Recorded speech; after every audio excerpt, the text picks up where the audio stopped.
हाँ जी, तो ये क्वेश्चन भाई आपको कल दिया था सभी को। पीछे आप जो लास्ट में बैठे हो आए थे कल आप। कॉल किया ये क्वेश्चन, क्या आंसर आया? सीबीडी। एक आंसर आया जी आपका सीबीडी। और शाबाश। इसके अलावा ब्रदर, ब्रदर गलत है। और ये अभी चेक करेंगे। कजन, एक आंसर आया कजन। तो ऑलमोस्ट आपके 3 आंसर आ गए अलग से। तो कुछ बच्चों का सही है। अब देखो इसको सॉल्व कैसे करेंगे। सबसे पहले इस क्वेश्चन में, ब्लड रिलेशन के क्वेश्चन में आपको उसने क्या बोला? सबसे पहले उसने कहा एम इज एनस ब्रदर। अब जब हम डायग्राम बनाते हैं ब्लड रिलेशन में, ब्रदर रिलेशन की, तो हम एक स्ट्रेट लाइन लगाते हैं, जैसे कि एम ब्रदर है किसका? एन का। तो ये रिप्रेजेंट कर रहा है कि एम भाई है एन का। ठीक है, आगे लिखा है S is D's mother. S जो है वो डी की मदर है। अगर आपको ये डायग्राम बनाने में कल दिक्कत आई हो, मे बी अगर आपने घर पे किया है उसको, आपको प्रॉब्लम आई होगी यहाँ पे, एस डी की मदर है, राइट। अब देखो डायग्राम में एम और एन है, ना तो एस है ना तो डी है। तो अब ऐसे डायग्राम कैसे बनाने? कभी भी आपने क्या करना है, अगर आपको कोई लग रहा है कि एलिमेंट मेरा अभी डायग्राम में नहीं आया, आप ये नहीं कि उसको देखते रहोगी, उसको बनाएंगे अपने आप बन जाएगा। पूरी लाइन पढ़ो आप ध्यान से। एस इज डीज मदर, यानी कि एस डी की मदर है। एंड और एम की वो क्या है? आंट। इसका मतलब एस अगर डी की मदर है और वही एस जो है वो एम की आंट भी है।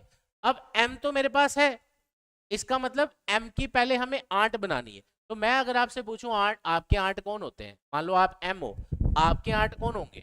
आपके पेरेंट्स में से किसी की सिस्टर। ऐसे ही हमें ये नहीं पता वो पैटर्नल आंट है, मासी है या बुआ है। मैटरनल पैटर्नल आंट कंफर्म नहीं है। इस वजह से हम क्या करेंगे, एम की आंट है। एम की आंट कौन होगी? पहले इसका कोई पेरेंट होगा, हम पेरेंट को ऊपर वाले लेवल पे रिप्रेजेंट करते हैं। पेरेंट आ गया, उसकी सिस्टर। तो इनमें से अब इसके मदर की सिस्टर भी हो सकती है, फादर की सिस्टर भी, अब हमें पता नहीं है। और वो आंट है, एम की आंट है, तो फीमेल होगी। और नाम क्या उसका? एस। मैंने क्या किया, यहां लिखा है S is D's mother and M's aunt. बात नहीं में बात नहीं। एस डी की मदर है और एस ही एम की आंट है। एस एम की आंट कब बनेगी? एम का पहले कोई पेरेंट होगा, उनमें से किसी की सिस्टर, उसको हम बोलेंगे आंट ऑफ एम। तो वो हमने बना दिया। और जेंडर क्या आ गया? आंट है तो फीमेल। और एस किसकी मदर है? डी की, तो डी इसका चाइल्ड होगा। अब क्वेश्चन क्या था इसका जो मैंने आपको घर के लिए दिया था? How D is related to M. ये क्वेश्चन था जी आपका। तो मैंने आपको समझाया था ब्लड रिलेशन में अगर किस, अब यही क्वेश्चन किस तरह से 3-4 ऑप्शंस आते हैं इसके, वो देखो। हमें क्वेश्चन में किसका रिलेशन पूछा है? डी का। मुझे बताओ डी का कोई जेंडर है आपके पास? नहीं है।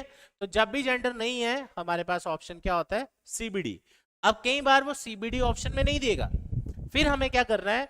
अगर डी मेल होता तो वो एम का लगता कजन ब्रदर, क्योंकि उसकी आंट का बच्चे हैं। तो या तो इसका आंसर होगा सीबीडी, या दिया होगा आइदर कजन ब्रदर और कजन सिस्टर। अगर ये दोनों ऑप्शन नहीं दिए, फिर इसकी जगह आपका ऑप्शन बनता है ओनली कजन, क्योंकि कजन का जेंडर नहीं होता। जैसे आपको मैं बोलूं मेरे 4 कजन है, तो आपको क्या पता मेल है या फीमेल है, राइट। तो ऐसे आपने इस क्वेश्चन को सॉल्व करना था। इसमें से कोई भी ऑप्शन आपको दिखे, आपको वो लगाना है, राइट। अब नेक्स्ट क्वेश्चन आप निकालो जो असाइनमेंट पे आपको दिया हुआ है, जल्दी से।